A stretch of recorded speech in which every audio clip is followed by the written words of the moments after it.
सदियों तक जमीन में दबे होने के बाद भी जगन्नाथ मंदिर नष्ट क्यों नहीं हुआ? जगन्नाथ मंदिर से निकलने वाले सिग्नल जब नासा की सैटेलाइट में पहुंचे तो क्या हुआ?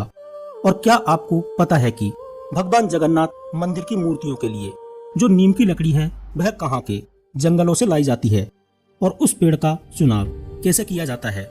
क्या आपको पता है कि जगन्नाथ मंदिर की रसोई में कितने चूल्हे हैं और वहां पर रोज नए बर्तनों में भोजन क्यों पकाया जाता है और यहाँ पर 9 बर्तनों को एक दूसरे के ऊपर रखकर भोजन क्यों पकाया जाता है? जगन्नाथ मंदिर में गुप्त तहखाने का पता चला है। जब वैज्ञानिकों की टीम इसके अंदर घुसी तो कैसे वह सांपों की फुकार सुनकर भाग गई। आपने सुना होगा कि भगवान जगन्नाथ रथ यात्रा से पहले बीमार हो जाते हैं, लेकिन यह पूरी तरह से गलत है। उनके बीमार होने की असली वजह क्या है, मैं आपको पूरे विस्तार से बताऊंगा। दोस्तों, यदि आप इन सारे सवालों के जवाब पूरे विस्तार पूर्वक जानना चाहते हैं तो प्लीज वीडियो को अंत तक अवश्य देखें और चैनल पर न्यू आए हैं तो चैनल को सब्सक्राइब करके साथ में घंटी वाला बेल आइकन जरूर दबा दें, तभी आपको न्यू वीडियो का नोटिफिकेशन मिल पाएगा। और यदि आप सनातन धर्म को सपोर्ट करना चाहते हैं तो एक बार सच्चे दिल से कमेंट सेक्शन में जय सनातन धर्म, जय जगन्नाथ जरूर लिख देना। तो चलिए दोस्तों, बिना टाइम को वेस्ट किए वीडियो को स्टार्ट करते हैं। दोस्तों, सबसे पहले जानते हैं कि श्री मंदिर में स्थित मूर्तियों को हर 12 या 19 साल में क्यों बदल दिया जाता है। दोस्तों, मूर्तियों को बदलने की इस प्रक्रिया को नवकलेवर कहते हैं। ऐसा इसलिए किया जाता है क्योंकि यह मूर्तियां लकड़ी की बनी होती हैं और यह खंडित न हो, इसलिए इन मूर्तियों को प्रत्येक 12 वर्ष में बदल दिया जाता है। लेकिन कभी कभी इन मूर्तियों को 19 वर्ष में भी बदला जाता है। ऐसा इसलिए क्योंकि इन मूर्तियों को केवल तभी बदला जाता है जबकि एक वर्ष में 2 आषाढ़ माह पड़ते हैं। मूर्तियों को बनाने के लिए नीम की लकड़ियों का प्रयोग किया जाता है, लेकिन नीम को चुनते समय भी कुछ विशेष बातों का ध्यान रखा जाता है। जैसे भगवान जगन्नाथ का रंग सांवला होता है, इसलिए नीम का वृक्ष उसी रंग का होना चाहिए। भगवान जगन्नाथ के भाई बहन का रंग गोरा है, इसलिए उनकी मूर्तियों के लिए हल्के रंग के नीम का वृक्ष ढूंढा जाता है। जगन्नाथ जी की मूर्ति के लिए दारू यानी लकड़ी चुनने के लिए और भी कुछ खास चीजों पर ध्यान दिया जाता है। उसमें 4 प्रमुख शाखाएं होनी चाहिए। वृक्ष के समीप जलाशय, शमशान और चींटियों की बांबी होना जरूरी है। वृक्ष के जड़ में सांप का बिल होना भी जरूरी है।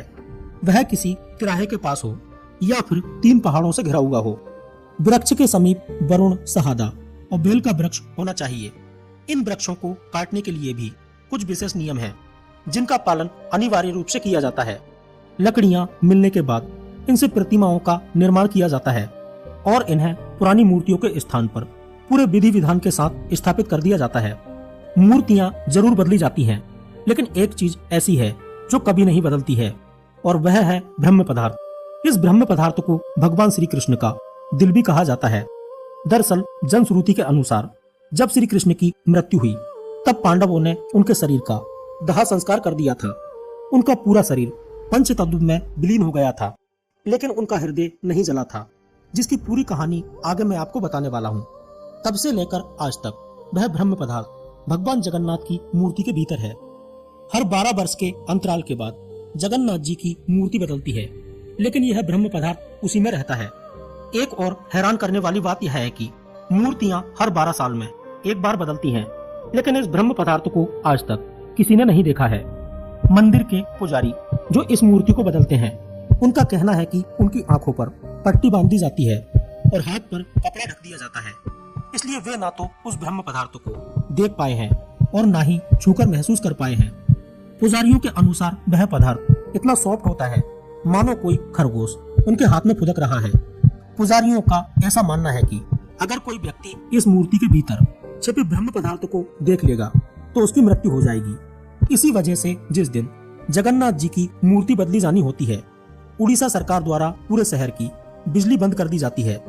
मंदिर के चारों तरफ CRPF का पहरा लगा दिया जाता है और हर तरफ अंधेरा हो जाता है ताकि कोई भी इस ब्रह्म पदार्थ को देख न सके। ऐसा माना जाता है कि कलयुग के अंत में जब कल की अवतार होगा तो भगवान कल की यहाँ पर आएंगे और वह इस ब्रह्म पदार्थ से दिव्य शक्तियों को अपने अंदर समाहित करेंगे। दोस्तों, यदि आप भी भगवान कल्कि के साथ उनकी सेना में रहना चाहते हैं तो कमेंट सेक्शन में जय श्री कल्कि जरूर लिख देना। चलिए दोस्तों, अब मैं आपको जगन्नाथ मंदिर में उपस्थित रसोई घर के बारे में बताता हूँ। दोस्तों, इस मंदिर में उपस्थित रसोई को दुनिया की सबसे बड़ी रसोई माना जाता है। यहाँ पर 500 रसोइये 300 सहयोगियों के साथ में भगवान का प्रसाद बनाने का काम करते हैं। यहाँ पर लाखों भक्त लोग भोजन कर सकते हैं। माना जाता है कि यहाँ पर जो भी भोजन तैयार होता है वह माता लक्ष्मी की देखरेख में होता है। यहाँ भगवान को हर दिन 6 वक्त भोग लगाया जाता है, जिसमें 56 तरह के पकवान शामिल होते हैं।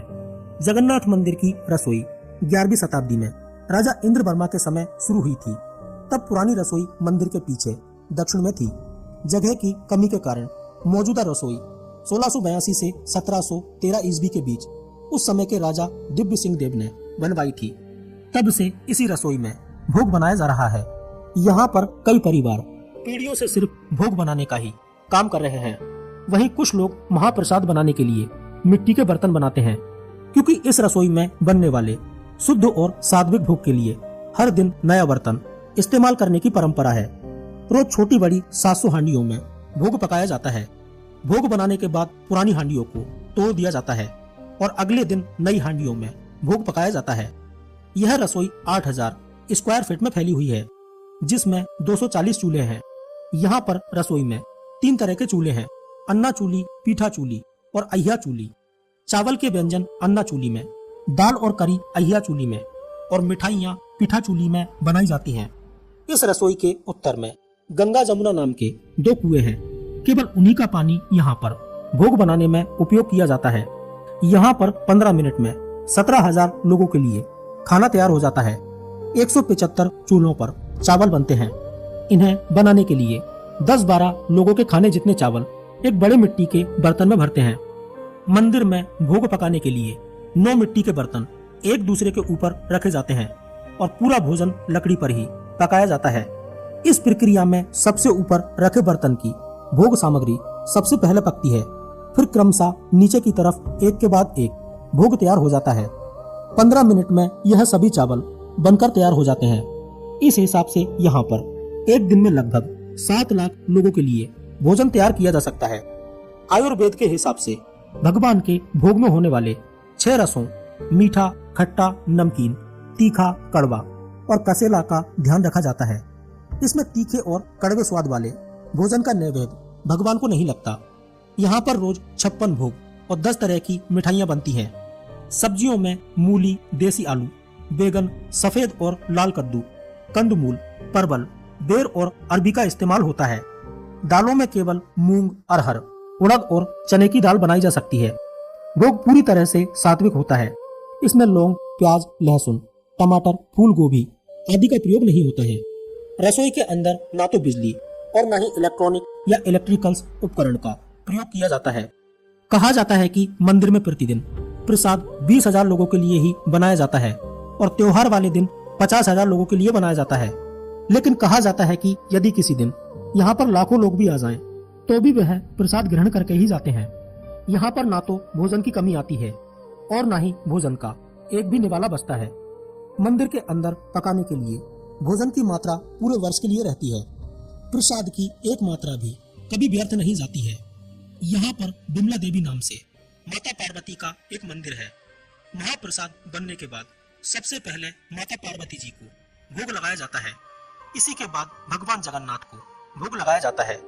कहते हैं कि यहाँ पर महाभोग बनाने के लिए उसी विधि का उपयोग किया जाता है जिस विधि का उपयोग माता लक्ष्मी भगवान का भोग बनाने के लिए करती हैं। भगवान जगन्नाथ के साथ साथ एक बार सच्चे दिल से कमेंट सेक्शन में जय माता लक्ष्मी जरूर लिख देना।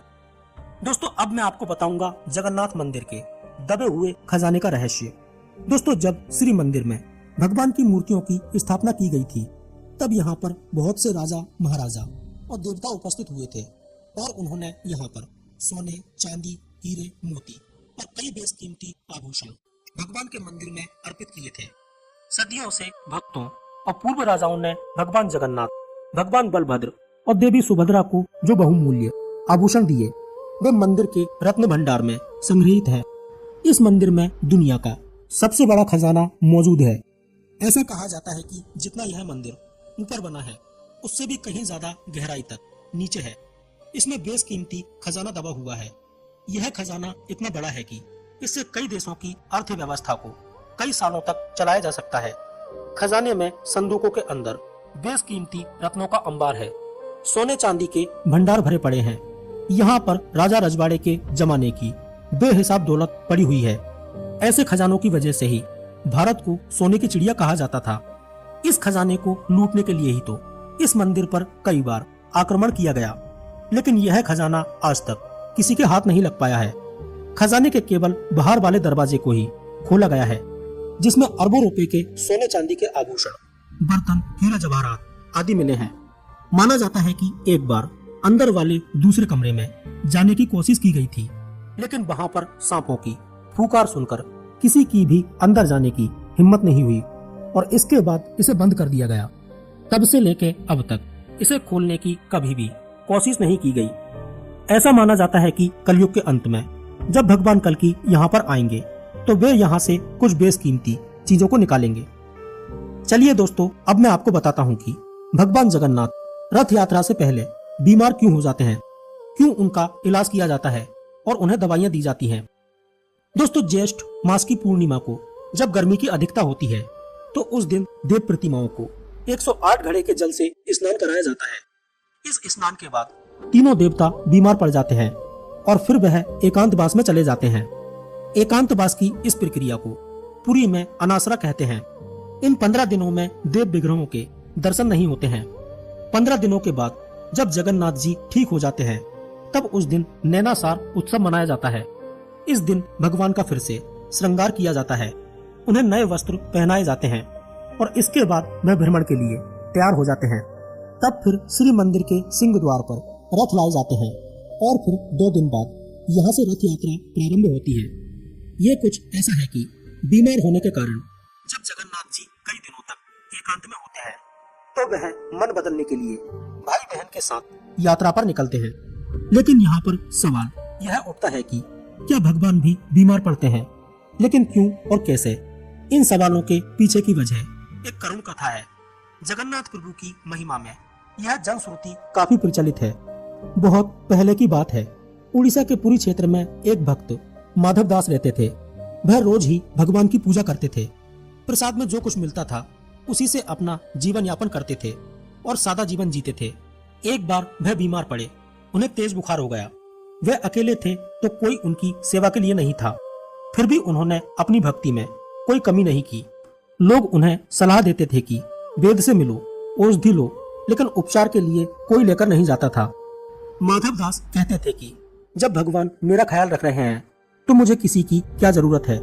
लेकिन एक दिन बीमारी से कमजोर होकर माधव दास बेहोश होकर गिर पड़े। तब अपने भक्त को संकट में देखकर भगवान खुद श्री मंदिर से निकल आए और उनकी सेवा करने लगे। जगन्नाथ जी उन्हें दवा देते, हाथ पैर दबाते, नहलाते, कपड़े बदलते और अपने हाथ से भोजन कराते। माधव दास जब ठीक होने लगे तब उन्होंने पहचाना कि भगवान खुद उनकी सेवा में लगे हुए हैं। यह देखकर माधव दास रो पड़े। उन्होंने कहा कि आप मेरी सेवा करने क्यों आए? आप मुझे तुरंत भी तो ठीक कर सकते थे। तब जगन्नाथ जी ने कहा कि मैं अपने भक्तों का साथ कभी नहीं छोड़ता हूँ, लेकिन उनके कर्म में जो लिखा है वह तो होगा ही। लेकिन चलो मैं एक काम करता हूँ, अभी तुम्हारी बीमारी के 15 दिन और शेष हैं, मैं अपने ऊपर ले लेता हूँ। उस दिन ज्येष्ठ पूर्णिमा थी।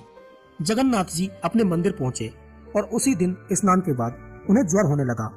तभी से पुरी में यह परंपरा चल पड़ी है। भगवान अपने उसी भक्त माधव दास की बीमारी में बीमार होते हैं और इस दौरान एकांतवास में चले जाते हैं। इसे अनासार कहते हैं। कहते हैं कि जैसे एक बार उन्होंने अपने भक्त माधव दास की पीड़ा अपने ऊपर ली थी, उसी तरह वे हर साल अपने भक्तों की पीड़ा हर लेते हैं। लेकिन भक्ति सच्ची होनी चाहिए। इसके 15 दिन बाद जब भगवान ठीक होते हैं तब नैनासर उत्सव मनाते हैं।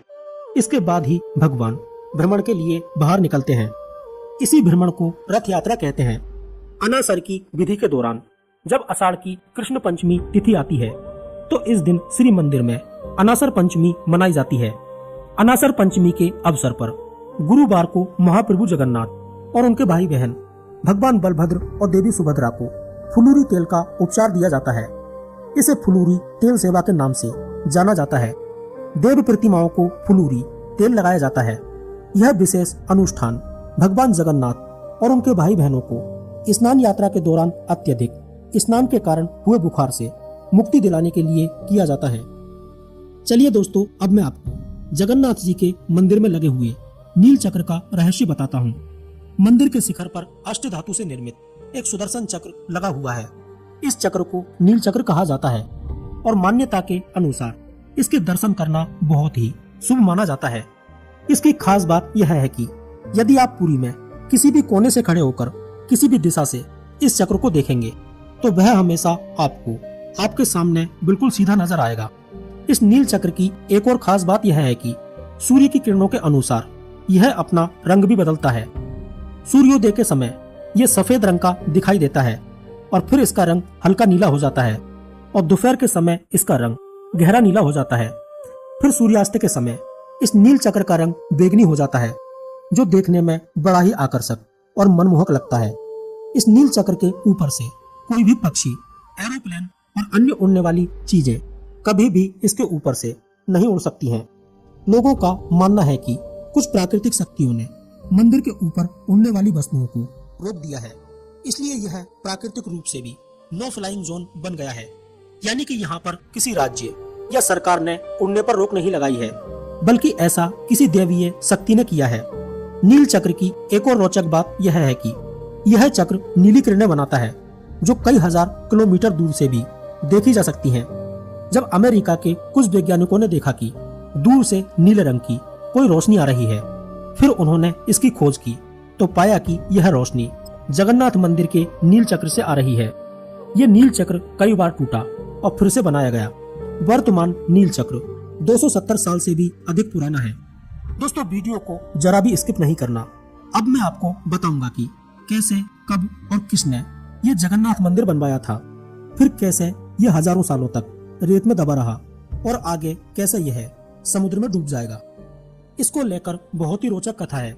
जब महाभारत का युद्ध समाप्त हो गया तो उसके 55 वर्ष बाद में द्वारिका में आपसी संघर्ष प्रारंभ हो गया, जिसमें सारे यदुवंशी समाप्त हो गए और बचे हुए लोग भगवान श्री कृष्ण के कहने पर द्वारिका को छोड़कर हस्तिनापुर चले गए। यह सब देखकर बलराम जी ने भी समुद्र में अपने शरीर का त्याग कर दिया।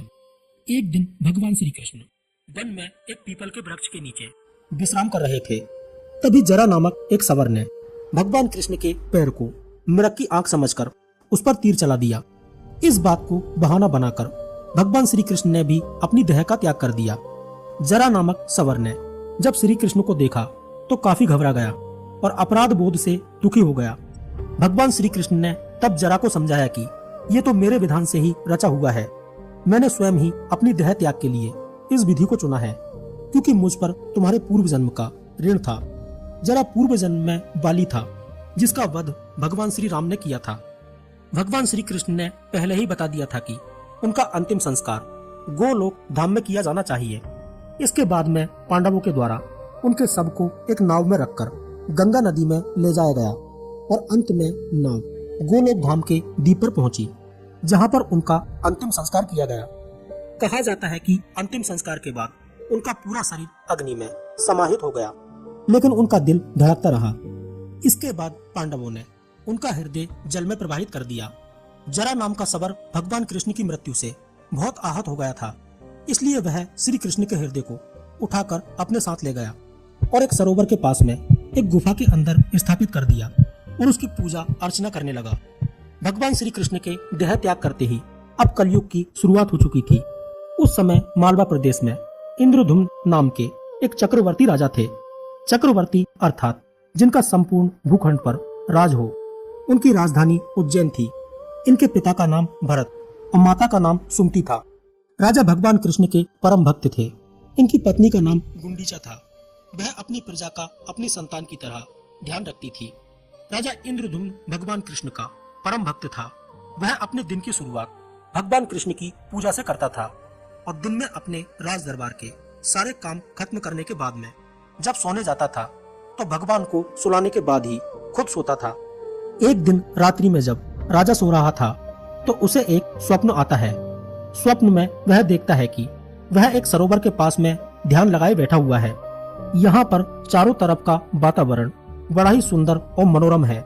वह देखता है कि वहाँ पर एक कौवा काव काव करता हुआ आता है और सरोवर का पानी पीने लगता है। कौवा जैसे ही सरोवर का पानी पीता है वैसे ही वह एक दिव्य पुरुष में बदल जाता है। इसके बाद वहाँ पर आसमान से वैकुंठ का एक गण आता है और उस दिव्य पुरुष को अपने साथ लेकर चला जाता है।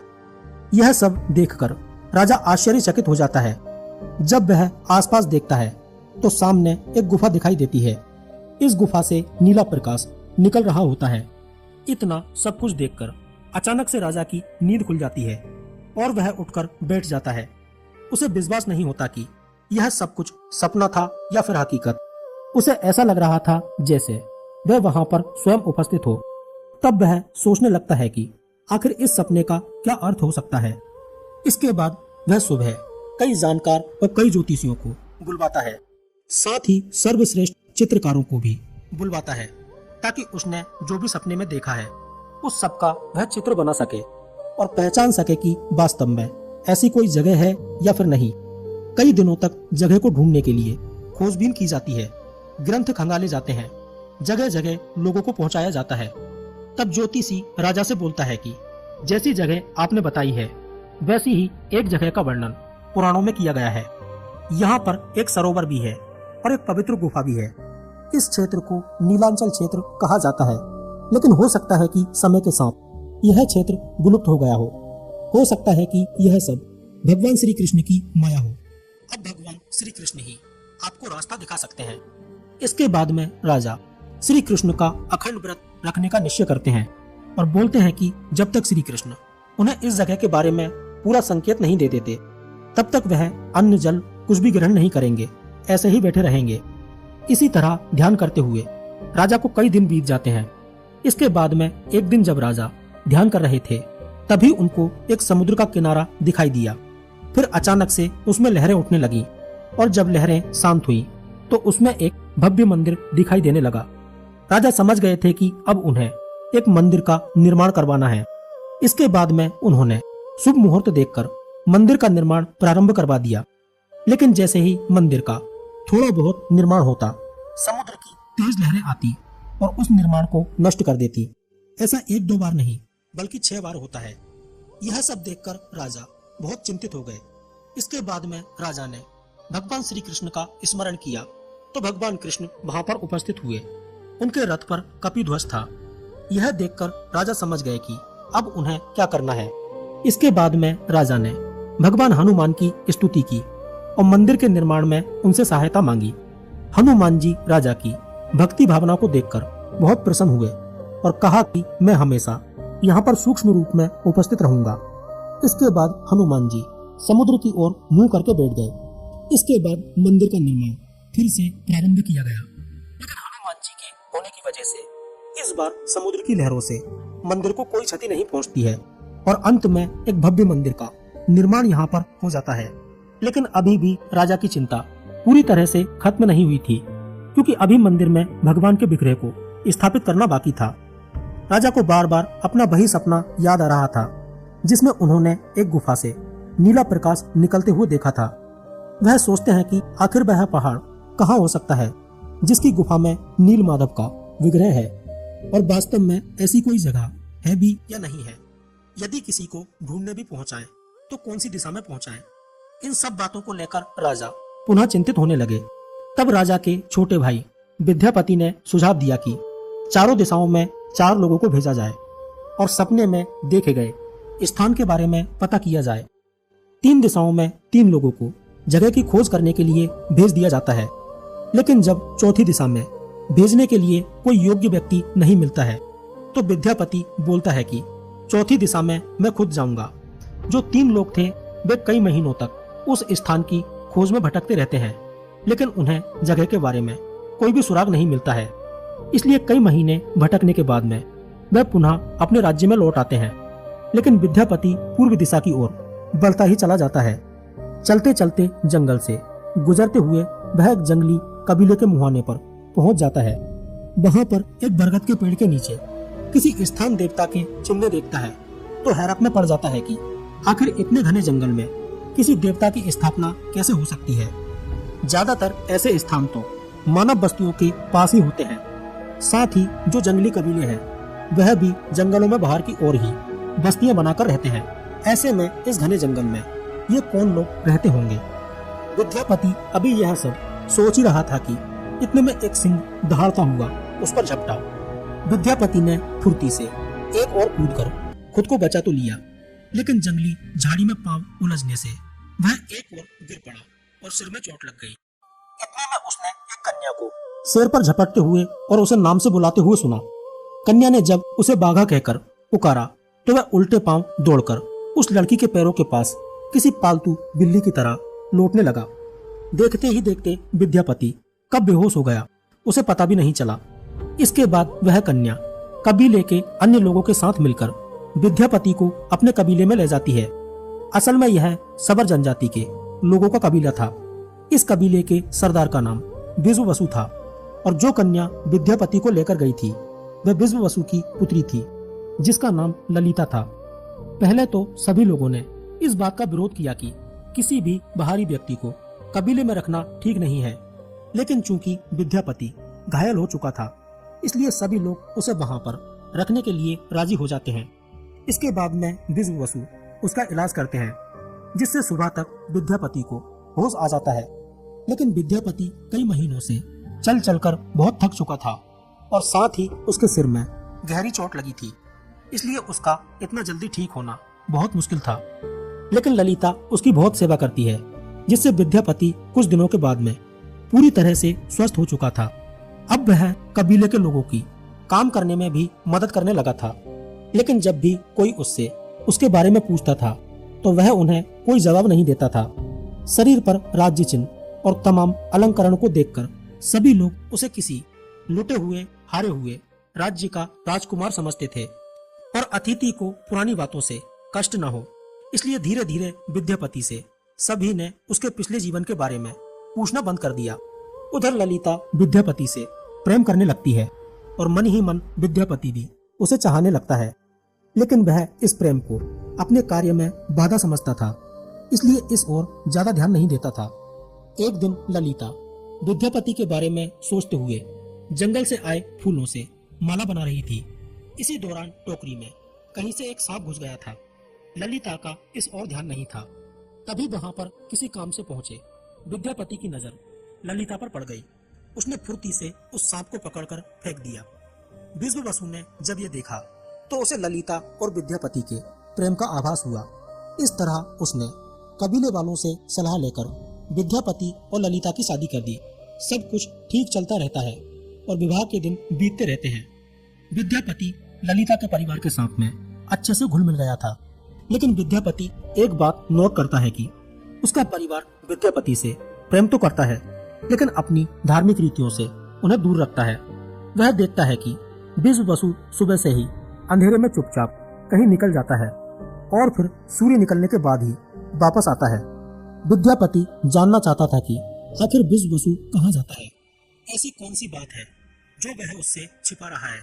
तभी विद्यापति एक दिन विश्ववसु को नीलमाधव के नाम का जप करते हुए देख लेता है और वह समझ जाता है कि हो न हो विश्ववसु सुबह से भगवान नीलमाधव की पूजा करने के लिए जाता है।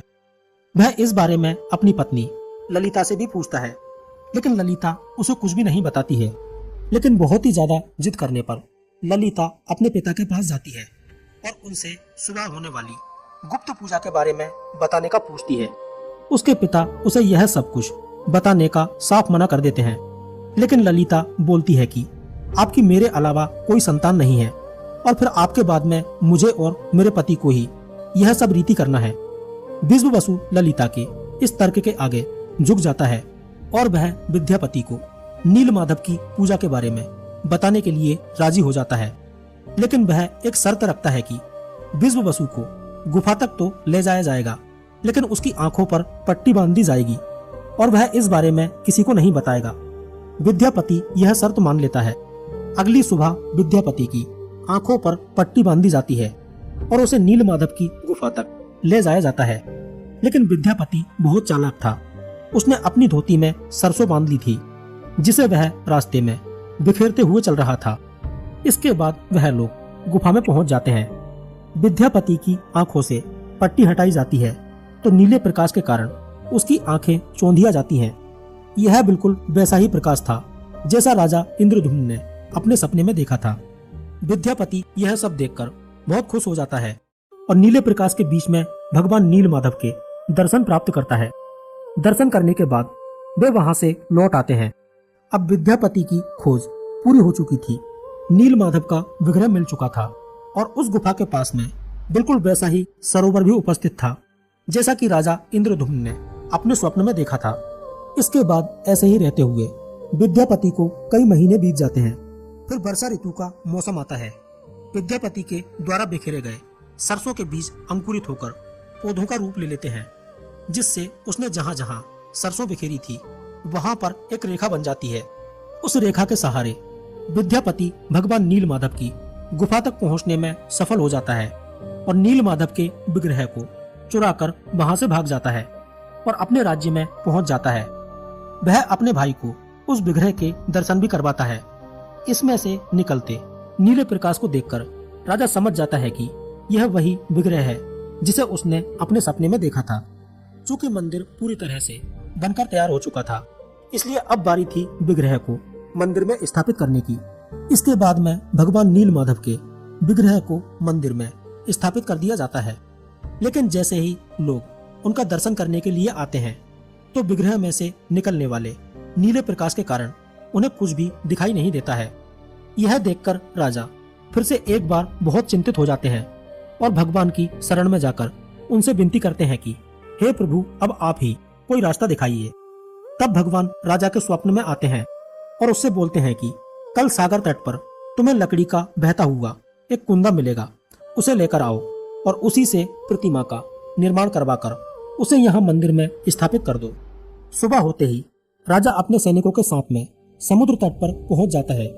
वहां पर उन्हें लकड़ी का एक कुंदा तैरता हुआ दिखाई देता है। राजा तुरंत अपने सैनिकों को उस कुंदा को उठाने का आदेश देता है। सैनिक लाख कोशिश करते हैं लेकिन फिर भी उस कुंदा को हिला तक नहीं पाते हैं। यह देखकर राजा हनुमान जी का स्मरण करते हैं और उनसे उस कुंदा को महल में ले जाने की प्रार्थना करते हैं। हनुमान जी बोलते हैं कि तुम भगवान के विग्रह को चोरी करके लाए हो, इसलिए तुम पाप के तले दबे हुए हो, इसलिए तुम इस कुंदा को नहीं उठा पाओगे।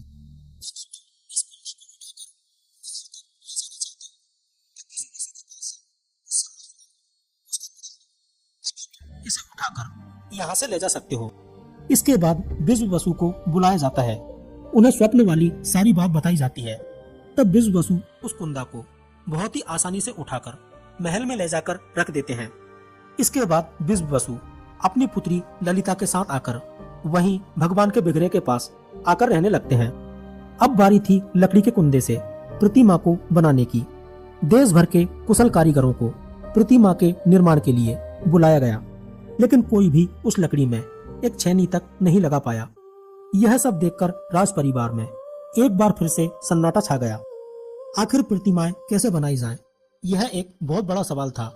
तभी एक दिन तीनों लोगों के कुशल कारीगर भगवान विश्वकर्मा एक बूढ़े व्यक्ति का रूप धारण करके राजा के पास आते हैं। हाथ में लाठी, झुकी कमर, चेहरे पर झुर्रियां, सफेद दाढ़ी और कंधे पर एक झोला गठरी जिसमें से आरी बाहर झांक रही थी। इससे ये तो साफ पता चल रहा था कि ये बूढ़ा कोई काष्ठ का शिल्पकार है।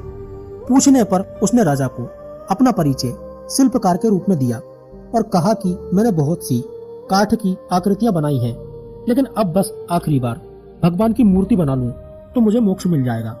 उसने राजा से जगन्नाथ जी की प्रतिमाएं बनाने की इच्छा जाहिर की।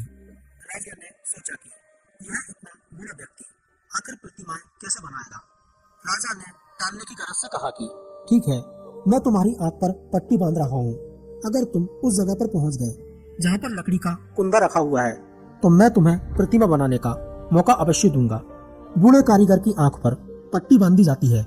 राजा यह देखकर अचंभित हो जाते हैं कि बूढ़ा कारीगर आंखों पर पट्टी होने के बाद भी उस लकड़ी को ढूंढ लेता है। तब वह उस कारीगर से पूछते हैं कि आखिर तुमने यह कैसे किया। तब बूढ़ा कारीगर बोलता है कि साधारण लकड़ी और समुद्र की लकड़ी की गंध में बहुत अंतर होता है, उसी गंध की वजह से मैंने इस लकड़ी को ढूंढा है। राजा कारीगर का जवाब सुनकर बहुत खुश होता है और फिर उनसे पूछता है कि इस लकड़ी से कितनी प्रतिमाएं बनेंगी। तब शिल्पी ने कहा कि इस कुंदे से 4 प्रतिमाएं बनेंगी। एक तो जगन्नाथ जी, नाम के अनुसार ही नीले काले बादलों के रंग की होगी। दूसरी सुभद्रा जी, जो हल्दी चंदन की तरह पीले रंग की होगी। और तीसरी प्रतिमा बलभद्र की, जो शुद्ध सफेद होगी। और चौथा प्रभु का सुदर्शन चक्र होगा। यह सुनकर राजा बहुत खुश हो जाते हैं और प्रतिमा बनाने का आदेश दे देते हैं। लेकिन बूढ़ा कारीगर बोलता है कि प्रतिमा बनाने का कार्य प्रारंभ करने से पहले मेरी कुछ शर्तें हैं।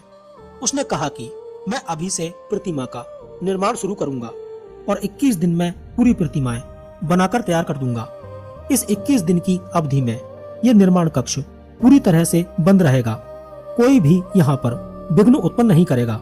अगर किसी ने निर्माण के बीच में इस कक्ष को खोल दिया तो मैं यहाँ से चला जाऊंगा और ये प्रतिमाएं अधूरी रह जाएंगी और इन्हें अधूरा ही स्थापित करना होगा। उनकी सारी शर्तें मान ली जाती हैं। कक्ष को बंद करके प्रतिमाओं का निर्माण कार्य प्रारंभ कर दिया जाता है। कक्ष के अंदर से छेनी, हथौड़ी आदि की आवाजें आती रहती हैं। कारीगर लगातार रात दिन बिना कुछ खाए पिए काम करता रहता है। ऐसे ही काम करते हुए 10 दिन बीत जाते हैं। इधर रानी गुंडीचा चिंता करने लगती है कि बूढ़े कारीगर ने 10 दिन से कुछ भी नहीं खाया है, ऐसा ना हो कि उन्हें कुछ हो जाए। इसी तरह 15 दिन बीत जाते हैं। एक रात अचानक से कक्ष के अंदर से आवाज आना बंद हो जाती है। यह देखकर रानी बहुत ज्यादा चिंतित हो जाती है और सोचने लगती है कि कहीं बूढ़ा कारीगर मर तो नहीं गया। वह राजा को भी इस बारे में बताती हैं। तो राजा बोलते हैं कि हमने उसे 21 दिन में कक्ष खोलने का वचन दिया है। अभी तो 16 दिन हुए हैं। अभी हमें शायद 21 दिन तक इंतजार करना चाहिए। रानी उस समय तो मान गई, लेकिन जब अगले दिन कक्ष से कोई आवाज नहीं आई तो उनसे रहा नहीं गया और रानी ने दरवाजा खोल दिया। जब उन्होंने अंदर देखा तो वहां पर कोई नहीं था। थी तो सिर्फ जगन्नाथ, सुभद्रा और बलभद्र की अधूरी बनी मूर्तियां। इस अधूरेपन की जो दिव्यता थी, रानी उसे देखकर चकित हो गई। राजा ने भी उन्हें देखा तो वह सम्मोहित हो उठा। फिर उसे शिल्पकार की शर्त याद आई कि अगर 21 दिन के पहले द्वार खुला तो इन्हीं अधूरी मूर्तियों को स्थापित करना होगा। राजा ने इसे प्रभु की इच्छा समझकर उसे श्री मंदिर में स्थापित कर दिया। लेकिन अब बारी थी इन प्रतिमाओं की मंदिर में प्राण प्रतिष्ठा करने की। राजा सोचने लगते हैं कि इन प्रतिमाओं की प्राण प्रतिष्ठा करने के लिए श्रेष्ठ ब्राह्मण कौन हो सकता है। तभी वहां पर नारद मुनि आ जाते हैं। तो राजा नारद मुनि से कहते हैं कि आप तो भगवान विष्णु के परम भक्त हैं। प्रतिमाओं की प्राण प्रतिष्ठा के लिए आपसे अच्छा ब्राह्मण भला कौन हो सकता है। तब नारद जी बोलते हैं कि इन प्रतिमाओं की प्राण प्रतिष्ठा का कार्य केवल ब्रह्मा जी ही कर सकते हैं। चलिए मेरे साथ में ब्रह्मा जी के पास और उन्हें प्राण प्रतिष्ठा के लिए आमंत्रण दीजिए। तब राजा ने बोला कि ठीक है, चलते हैं। इसके बाद राजा नारद जी के साथ में ब्रह्मलोक में पहुंच जाते हैं। वहां पर ब्रह्मा जी ध्यान में लीन थे, इसलिए वहां पर कुछ समय तक इंतजार करते रहते हैं। जब ब्रह्मा जी ध्यान से उठते हैं तो राजा उन्हें प्रतिमाओं की प्राण प्रतिष्ठा के लिए आमंत्रित करते हैं। ब्रह्मा जी राजा की बात मान लेते हैं और उनके साथ में उत्कल क्षेत्र में आ जाते हैं। जब वे सभी वापस धरती पर लौटे तब तक कई सदियां बीत चुकी थी। अब पुरी में किसी और राजा का शासन था। राजा के सभी परिजनों की मृत्यु हो चुकी थी, बल्कि उनके सभी संबंधियों की पीढ़ियों में भी कोई नहीं बचा था। रानी गुंडीचा भी उनका इंतजार करते हुए एक गुफा में तप करने चली गई थी। इस दौरान श्री मंदिर भी समय की परतों के साथ रेत के नीचे दब गया था और सदियों तक रेत में ही दबा रहा। जब राजा ब्रह्मलोक से लौट रहे थे उस समय यहाँ पर गालू माधव नाम के राजा का राज था। एक दिन समुद्री तूफान आया और इसके कारण सागर किनारे बने श्री मंदिर का शिखर रेत से बाहर निकल आया। राजा गालू माधव ने खुदाई करना शुरू किया तो उन्हें रेत के नीचे दबा हुआ एक मंदिर मिल गया। राजा ने उस पर खुद का अधिकार समझा और मंदिर स्थापना की तैयारियां करने लगा। इसी दौरान राजा इंद्रदुम्न ब्रह्मदेव को लेकर आ गए। वह जब मंदिर के द्वार से प्रवेश करने लगे तो नए राजा के पहरेदारों ने उन्हें रोक दिया और परिचय पूछा। इंद्रदुम्न ने अपना परिचय पुरी के राजा के रूप में दिया और साथ ही मंदिर के निर्माण की बात भी कही। यह सुनकर नए राजा के सेनापति आग बबूला हो गए। उन्होंने समझा कि कोई उनके राजा को चुनौती दे रहा है, इसलिए उन्होंने पूर्व राजा को बंदी बना लिया और दरबार में पेश किया। राजा गालू माधव ने उनसे कहा कि पूरी क्षेत्र का राजा मैं हूँ, इस मंदिर को मैंने बनवाया है, आप इस पर अपना दावा कैसे कर रहे हैं? तब राजा ने कहा कि आपने इस भूमिगत मंदिर को बाहर निकलवाया है, यह कार्य भी मंदिर बनवाने से कम नहीं है, लेकिन सदियों पहले इसका निर्माण मैंने नील माधव की आज्ञा और हनुमान जी की सहायता से करवाया था। फिर दोनों राजाओं में बहस होने लगती है। तब ब्रह्मा जी दोनों की लड़ाई को शांत करवाते हैं। इधर रानी गुंडीचा को जब राजा के लौट आने का एहसास होता है तो वह भी समाधि से उठ जाती है और राजा इंद्रद्युम्न के पास मंदिर में आ जाती है। रानी गुंडीचा को देखकर राजा गालू माधव को अब पूरा विश्वास हो जाता है कि यह मंदिर इन्होंने ही बनवाया है। अब सारी बातें सामने आने के बाद मंदिर की प्राण प्रतिष्ठा ही बाकी रह गई थी। ब्रह्मदेव ने एक यज्ञ करवाकर रानी गुंडीचा और राजा इंद्रद्युम्न के हाथों भगवान जगन्नाथ की प्राण प्रतिष्ठा कराई। प्रतिष्ठा होते ही भगवान जगन्नाथ बहन सुभद्रा और भाई बलभद्र के साथ प्रकट हो गए और वरदान दिया कि यहाँ पर काम करने वालों सभी सेवकों श्रमिकों पर मेरी कृपा रहेगी। उनकी पीढ़ियां ही मंदिर के अलग अलग कार्यों में सेवा देंगी। विजु वसु ललिता और विद्यापति के वंशज ही मुख्य पुजारी होंगे। मंदिर से जुड़े कई विधान इन्हीं के द्वारा संपन्न होंगे। बता दें कि जगन्नाथ मंदिर में रथ के अलावा नई प्रतिमाओं का निर्माण भी तभी से चले आ रहे कर्मकारों के वंशज ही कर रहे हैं। नव कलेवर विधान में भगवान की प्रतिमाएं बदल दी जाती हैं। इसके बाद भगवान रानी गुंडीचा की ओर मुड़े और कहा कि आपने तो माँ की तरह मेरी प्रतीक्षा की है, आप मेरी माता के जैसी हैं, मौसी गुंडीचा। मैं वर्ष में एक बार आपसे मिलने जरूर आऊंगा। जिस स्थान पर आपने तपस्या की थी वह स्थान अब मेरी मौसी गुंडीचा का मंदिर होगा। इसे देवी पीठ के तौर पर मान्यता मिलेगी। हम तीनों भाई बहन आपके पास आया करेंगे और संसार इसे रथ यात्रा के तौर पर जानेगा। इस तरह भगवान ने राजन रानी गुंडीचा, विद्यापति और ललिता, विजु वसु और पुरी के वर्तमान राजा गालू माधव के साथ सभी दर्शन करने वाले श्रद्धालुओं को वरदान दे दिया। इसी के बाद से जगन्नाथपुरी भगवान का घर और धरती पर नारायण का बैकुंठ बन गया। दोस्तों, भविष्यवाणी का ग्रंथ के अनुसार कलयुग के अंत में एक भयंकर सुनामी आएगी, जिसके कारण जगन्नाथ धाम समुद्र में समा जाएगा।